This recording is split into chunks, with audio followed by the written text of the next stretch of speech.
जी। जी बेटा। क्या school master होना कोई बुरी बात है? अरे नहीं बेटा, ये तो पैगंबरी पेशा है और अल्लाह ताला अपने खास बंदों को चुनता है इस काम के वास्ते। बेटे, इंसान को जानवर से इंसान बनाना कोई मामूली बात होती है। लेकिन रिजवान, तुमने ये कहां से सुना? तो फिर मासी ने ज़ीशान भाई को रिश्ता देने से इनकार क्यों किया?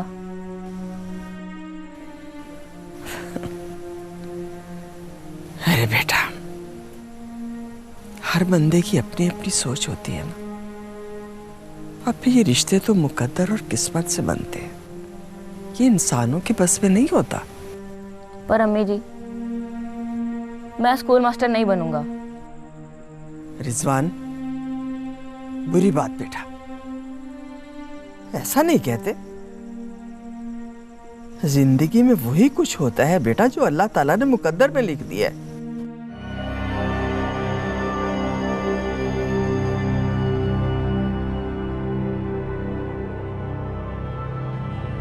इंतजार क्या सोच रहे हो? इतना कुछ तो निकाल चुके हैं हम। अब मैं तो कहती हूँ दफा करो। मैं गुलफाम से तलाक ले लेती हूँ। तलाक? ये तुम्हें तलाक लेने का चस्का नहीं पड़ गया? 20 साल पहले मैंने तुम्हें तलाक दी थी ताकि तुम्हारी शादी गुलफाम से करवा सकूं। गुलफाम इंतजार की तलाक याफ्ता से शादी कर सकता है, लेकिन इंतजार गुलफाम की तलाक याफ्ता से नहीं, उसकी बेवा से शादी करेगा। 20 सालों का सिला।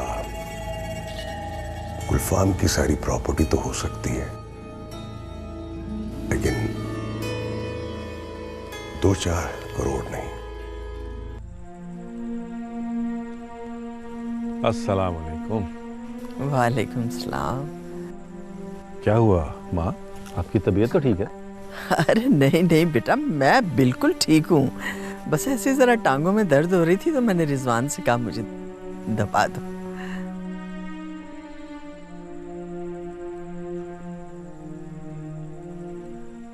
आप लोग मुझसे कोई बात तो नहीं छुपा रहे? नहीं नहीं नहीं, तो ऐसी तो कोई बात नहीं है बेटा, हम तुमसे क्या छुपाएंगे। मैं बताती हूँ भाई।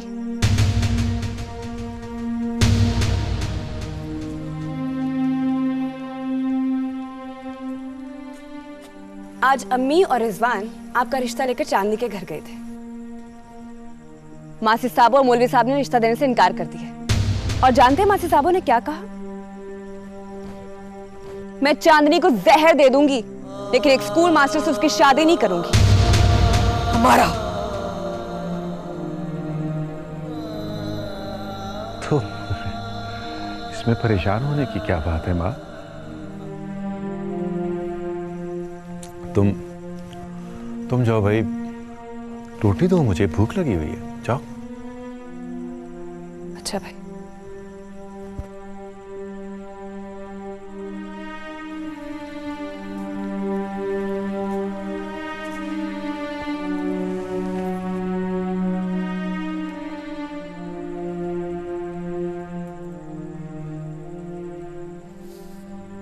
ज़ीशान, अगर तुम समझते होगे,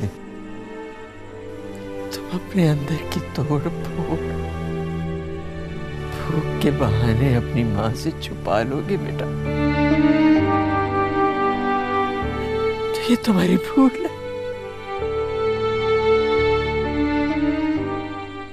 मैंने आज तक आपसे कुछ नहीं छुपाया माँ। जहां तक रिश्ते की बात है तो वो उनकी मर्जी है, वो जिसे चाहे थे। मगर मेरे बेटे में क्या कमी थी?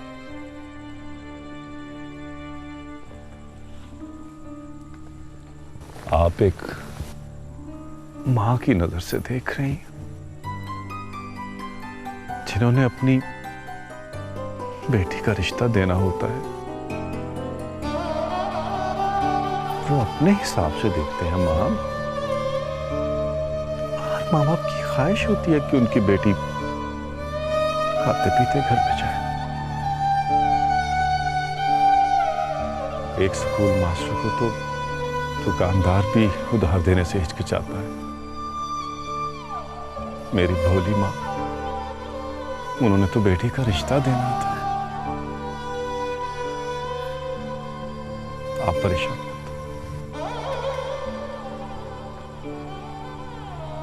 हमारा मेरा खाना कमरे में ले आना।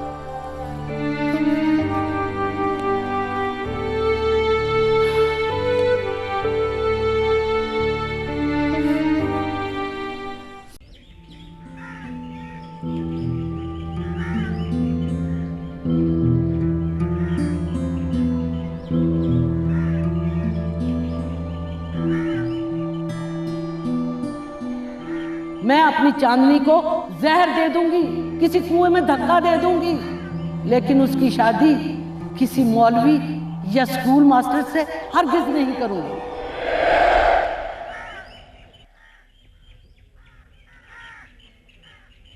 चांदनी जी,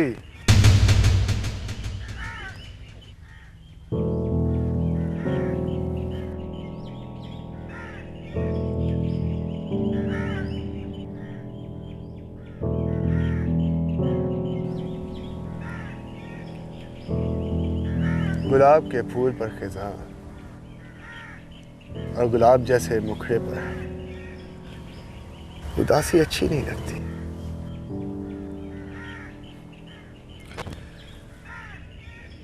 और जब जायद जमाल है तो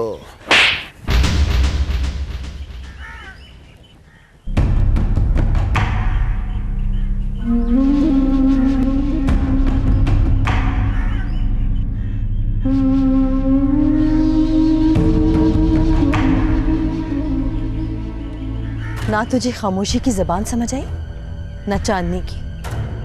अब तू इस थप्पड़ की जबान समझेगा।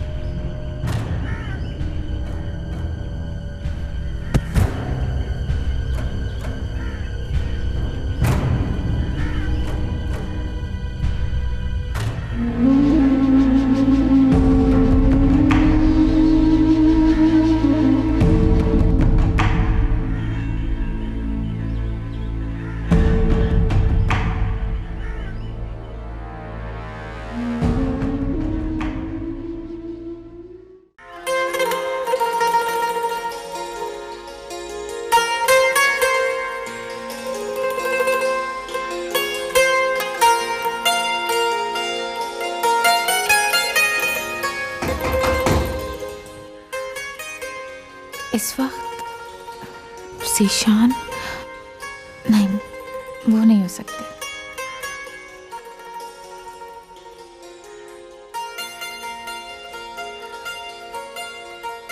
सादिया दीदी, आशी बाजी आई हैं। अरे भाई, आज आशी साहिबा को हमारे घर का रास्ता किसने याद दिला दिया है? तुम्हारी याद ने, पर यूं लगता है कि तुम्हें किसी और के ख्याल ने हमारी याद से गाफिल कर दिया। नहीं, ऐसी कोई बात नहीं है। अच्छा, ऐसी कोई बात नहीं है तो फिर तुम्हारा घर मेरे हेल्थ सेंटर से दूर तो नहीं है? बात दूरी और फासलों की नहीं है, बात चाहतों की है। आप हमारे गेट के सामने से गुजर जाती हैं, लेकिन एक बार भी अंदर झांक के नहीं देखती। बेटी, वैसे मुझे भी तुमसे यही शिकायत है। अस्सलाम वालेकुम अंकल जी। वालेकुम अस्सलाम। अंकल जी, आपको भी यही शिकायत है? इससे तो कभी कुछ नहीं कहा, जो मेरी तरफ कभी भी नहीं आती। भाई देखो बेटी, ये तुम दोनों सहेलियों का आपस का मामला है भाई। मैं जा रहा हूँ, खुदा हाफिज। बस सुन लिया ना, अब बैठ जाओ। रेमती, चाय लेके आओ।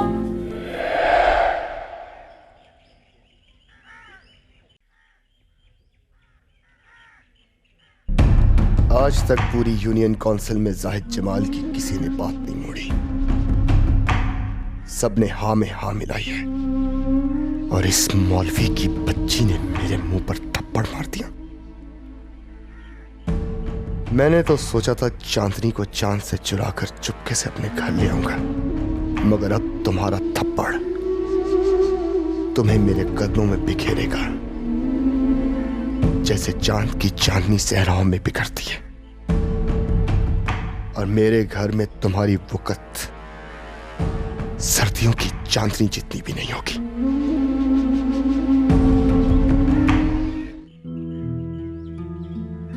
नहीं ज़ीशान, नहीं।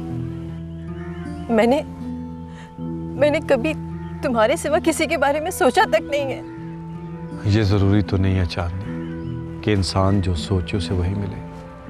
क्यों जरूरी नहीं है? क्यों जरूरी नहीं है ज़ीशान? जिंदगी में एक शख्स के बारे में सोचा जाए, उसके सिवा रब से कुछ और ना मांगा जाए और वो ना मिले, तो क्या इतना काल पड़ गया है रब की दुनिया में? रब्बुल इज़्ज़त की कायनात तो इंसान की सोच से भी ज्यादा वसी है चांदनी। लेकिन शायद इस स्कूल मास्टर के मुकद्दर में चांदनी नहीं लिखी गई, और जब तक हमारे यहाँ के ज़वाल का प्रोसेस मुकम्मल नहीं होता, इस चराग के तले अंधेरा ही रहेगा। क्यों सोचते हैं ऐसा लोग? क्यों? मेरी माँ हर ऐरे गैरे के साथ मेरा रिश्ता करने को तैयार रहती है। पिछले दिनों ड्राइवर का रिश्ता आया तो अब्बा को राजी करने पर तुल गई, तो फिर उस्ताद में क्या कमी है? जब मैं उससे मोहब्बत करती हूँ, उसका एहतराम करती हूँ, उसके कच्चे मकान में उसकी भूख प्यास महरूमियों के साथ जिंदगी गुजारना चाहती हूँ, तो फिर मुझसे ज्यादा मेरी जिंदगी पर मेरी माँ को इख्तियार क्यों है? हक तो होता है, बच्चों की हर सांस पे वालिदैन का हक तो होता है चांदनी। बच्चों को माँ बाप के एहतराम का दर्स देने वाला तुम्हें कभी बगावत के लिए नहीं उकसाएगा। सिर्फ इतना कहूंगा, हो सकता है अल्लाह की इसमें कोई हिकमत हो सकता है मुझसे ज्यादा किसी को चांदनी की जरूरत हो सकता है मुझसे ज्यादा कोई अंधेरों में रहता हो।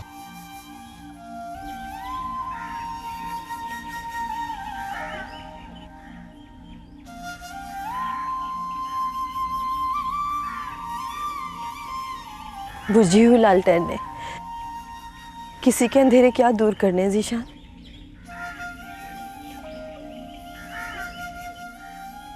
मैं सच कह रही हूँ, मैं मर जाऊंगी तुम्हारे बगैर। मैं मर जाऊंगी ज़ीशान, मैं तुम्हारे बगैर मर। चांदनी, चांद,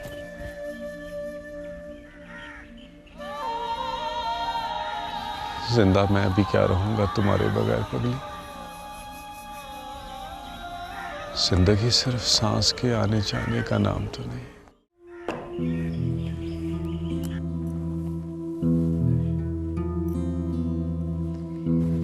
इंतजार एक घर में रहना कितना अच्छा लगता है।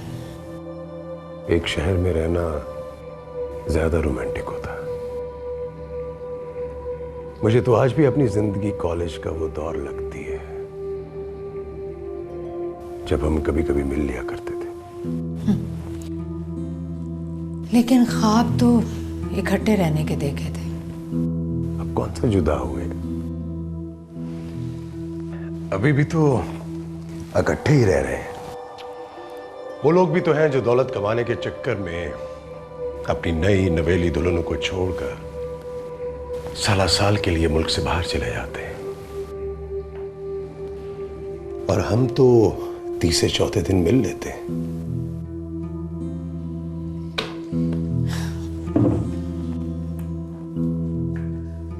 लेकिन इंतजार, मैं अब एक पल भी तुमसे दूर नहीं रहना चाहती। रहना तो मैं भी नहीं चाहता। मैंने तुम्हें जितनी शिद्दत से चाहा उतनी मुश्किल से पाया।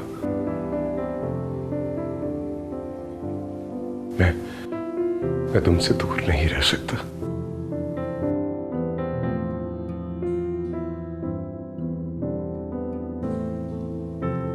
मैं अच्छी तरह से जानता था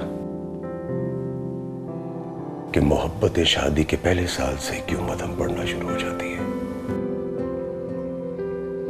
गरीबी और भूख की गर्द हर चीज को धुंधला देती है।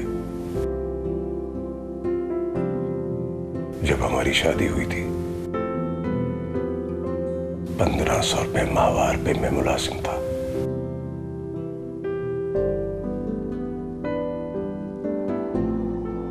तुम्हें वो दौर याद है ना? हाँ, लेकिन मेरी मंजिल तो तुम ही हो, मेरी पहली और आखिरी ख्वाहिश। पहली ख्वाहिश जब पूरी हो जाती है ना तो दूसरी जन्म लेती है। ये एक ना खत्म होने वाला सिलसिला है। मैं अच्छी तरह से जानता था कि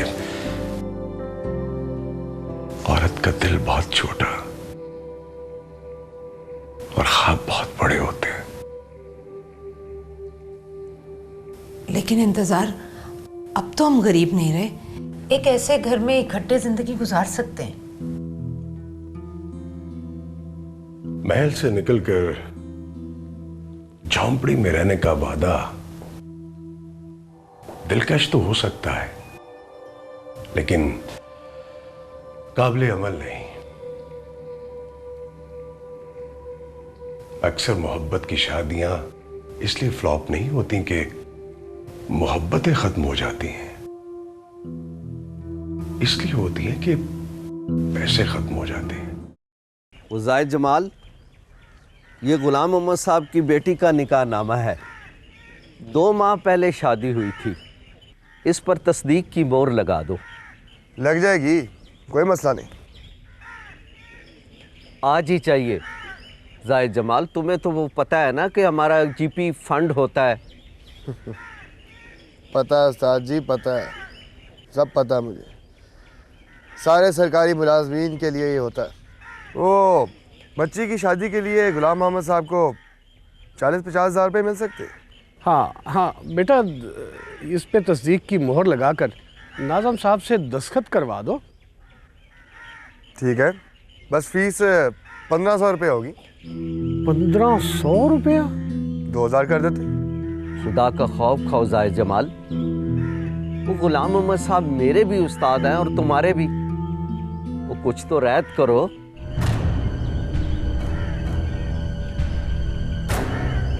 रियायत।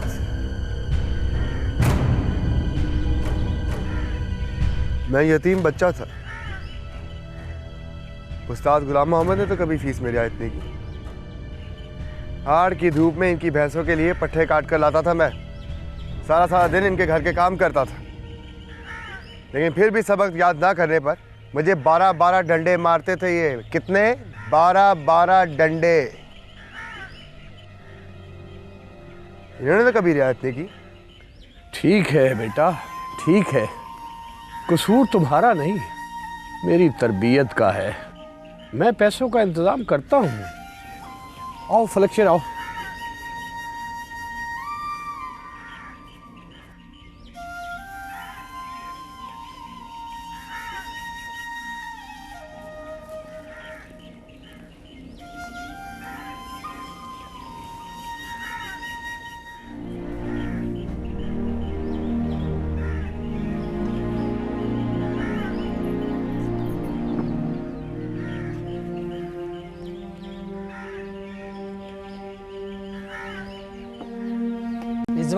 रिजवान, अरे खाना तो आराम से खा लिया कर। इसे क्रिकेट खेलने की इतनी जल्दी होती है कि खाना भी ठीक से नहीं खाता। सेट से पहले एक आधा ओवर नहीं खेलेगा तो उसे खाना कैसे हजम होगा माँ? चलो ये अच्छा हुआ कि ये चला गया। जीशान बेटा, मैंने तुमसे एक बात करनी थी। जी माँ। आज फिर तुम्हारे मामू खालिद आए थे बेटा।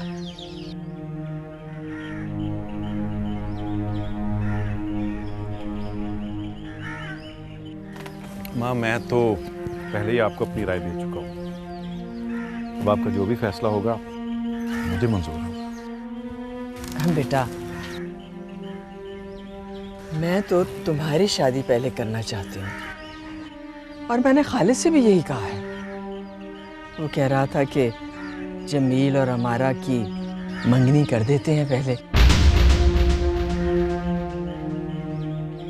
शादी फिर जीशान की शादी के बाद कर लेंगे। मेरी शादी को तो आप भूल ही जाए माँ। मैं तो शायद ना बेटा ना, है ऐसी बात कभी कभी जबान पर भी मत लाना। अरे बेटा, तुम्हें क्या पता, ये बूढ़ी माँ तो जिंदा ही तुम्हारी शादी के वास्ते है। अरे बेटे, मैं तो एक एक सांस बहुत ही एहतियात से इस्तेमाल करती हूँ कि कहीं तेरी शादी से पहले ये खत्म ही ना हो जाए। ऐसी बातें ना करें। आपके बगैर तो मेरे लिए सांस लेना बहुत मुश्किल हो जाएगा माँ। इससे पूछ लें अगर इसे कोई एतराज नहीं है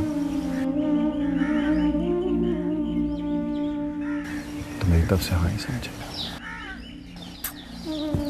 खुदा हाफिज। खुदा हाफिज।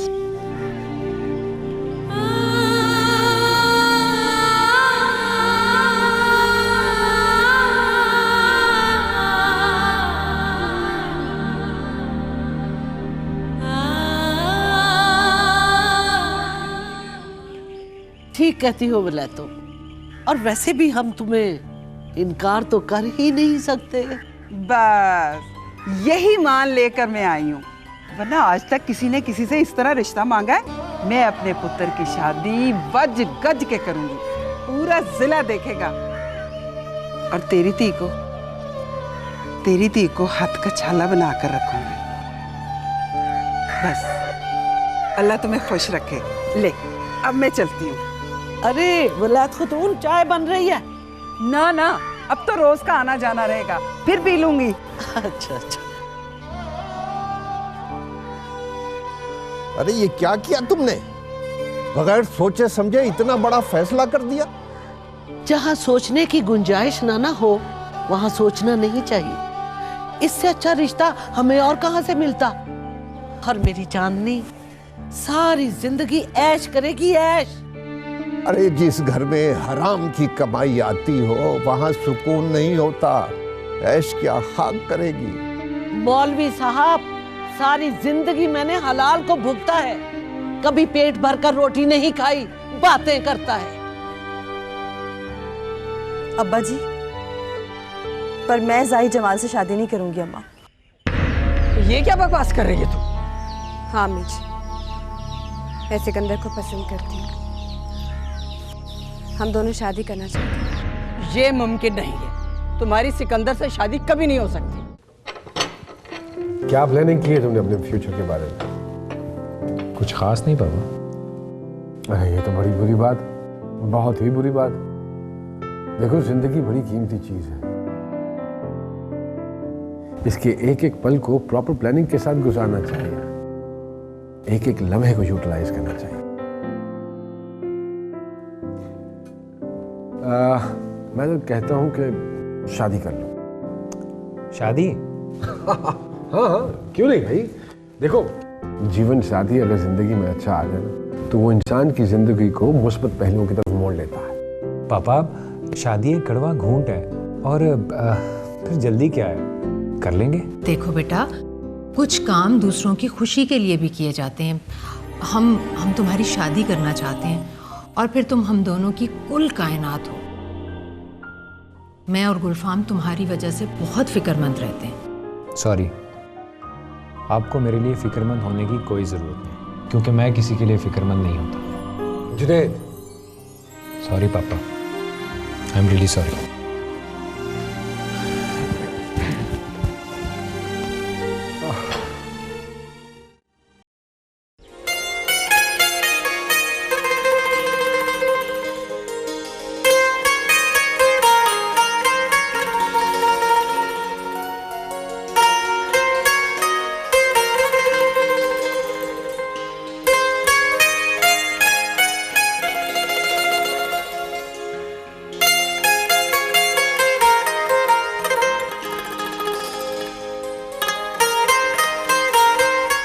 बीबी जी,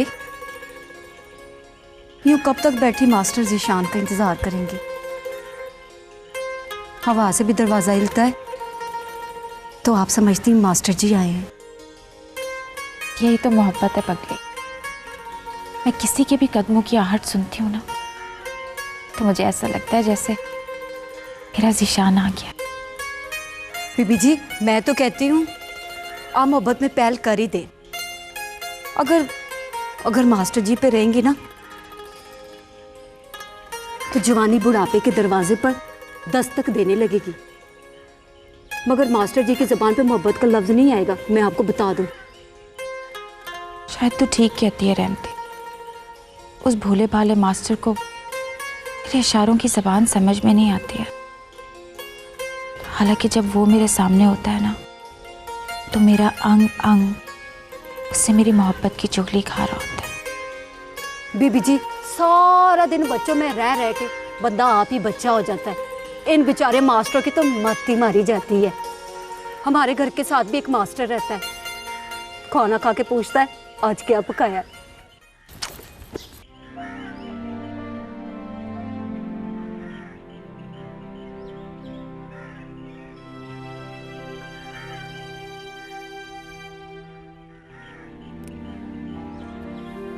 मैं देख भी सकता हूँ और सुन भी सकता हूँ, लेकिन हालात और अब्बा किसी भी सूरत तेरे घर रिश्ता लेके आने के लिए तैयार नहीं।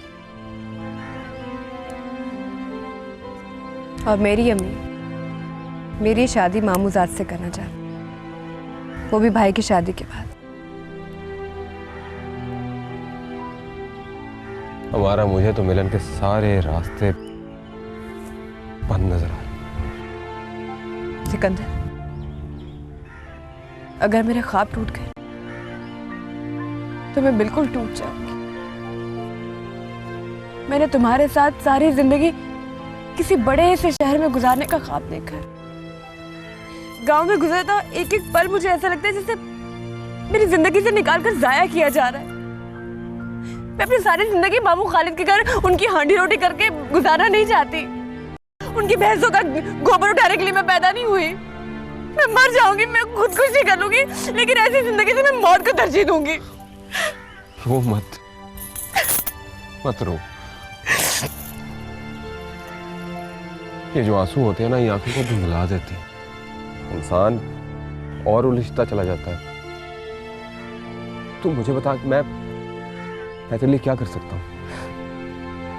इसी बात का तो रोना है कि तुम मर्द होकर मुझसे ज्यादा बेबस दिखाई दे रहे हो।